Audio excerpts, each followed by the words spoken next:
হেরা গুহার মধ্যে ধ্যানে থাকতেছিলেন। যখন 40 বছর পূর্ণ হয়, আল্লাহ পাক রব্বুল আলামিন আল্লাহর পক্ষ থেকে হযরত জিবরাইল আলাইহিস সালাতু ওয়াস সালামকে প্রেরণ করলেন। সুবহানাল্লাহ। বুখারী শরীফের কিতাবুল ওয়াহী এখান থেকে নিয়ে শুরু থেকে হাদিস থেকে নিয়ে আল্লাহ রাসূলের ওহীর কথা বিস্তারিত আলোচনা আসছে। আল্লাহ রাসূল সাল্লাল্লাহু আলাইহি সাল্লামের কাছে সরাসরি জিবরাইল আলাইহিস সালাম সশরীরে আসলেন। আল্লাহ রাসূল সাল্লাল্লাহু আলাইহি সাল্লাম দেখলেন। আল্লাহ রাসূল সাল্লাল্লাহু আলাইহি সাল্লামের সামনে এসে আল্লাহ রাসূল সাল্লাল্লাহু আলাইহি সাল্লামকে বললেন, ইকরা, আপনি পড়ুন। ইকরা ইয়া মুহাম্মদ, হে মুহাম্মদ আপনি পড়ুন সাল্লাল্লাহু আলাইহি সাল্লাম। আল্লাহ রাসূল সাল্লাল্লাহু আলাইহি সাল্লাম বলেন, মা আনা বিকারিন, আমি তো পড়তে জানি না, কারণ আমি তো দুনিয়ার কারো থেকে কি করি নাই, শিক্ষা দীক্ষা অর্জন করি নাই, আমি তো পড়তে জানি না। আবার বললেন, আল্লাহ তাআলা একই জবাব দিলেন। আবার বললেন, আল্লাহ তাআলা একই জবাব দিলেন।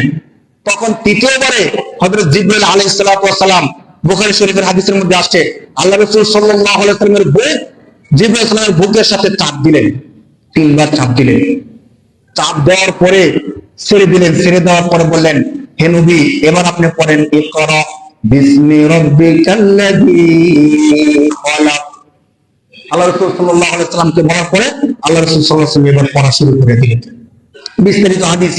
আল্লাহ রাসূল সাল্লাল্লাহু আলাইহি সাল্লাম বলেন, জিবরাইল আলাইহিস সালাম আমাকে এমন ভাবে চাপ দিলেন যে আমার মধ্যে কষ্ট অনুভব হচ্ছিল, ঘাম ঝরছিল। তখন আল্লাহ রাসূল সবকিছু বুঝে উঠতে পারতেছিলেন না কি হইতেছে, কারণ জিবরাইল আলাইহিস সালাম তো বিস্তারিত সবকিছু বলেন নাই। না বলার কারণে আল্লাহ রাসূল তখন বুঝতে পারতেছিল না যে বিষয়টা কি হইতেছে, আমার সাথে কি হবে, অতীত কি ভবিষ্যৎ কি। আল্লাহ রাসূল সাল্লাল্লাহু আলাইহি সাল্লাম কাঁপতেছিলেন। ঘরের মধ্যে আসলেন, আম্মা জান খাদিজা রাদিয়াল্লাহু তাআলা আনহা রাসূল সাল্লামকে দেখলেন।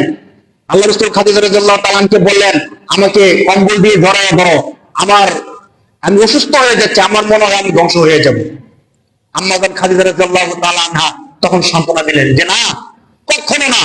বুখারী শরীফের হাদিসের মধ্যে আসছে, তিনি একজন মহিলা হয়ে তিনি আল্লাহ রাসূলকে সান্ত্বনা দিয়ে বলতেছেন, না নবী, কখনো আপনি ধ্বংস হতে পারেন না। আল্লাহ আপনাকে কখনো লাঞ্ছিত করবেন না, কারণ আপনি অসুস্থের সেবা করেন, আপনি আত্মীয়তার সম্পর্ক ঠিক রাখেন, আপনি গরিবকে সহায়তা করেন, আপনি ভালো কাজ করেন, কখনো আল্লাহ আপনাকে লাঞ্ছিত করবেন না।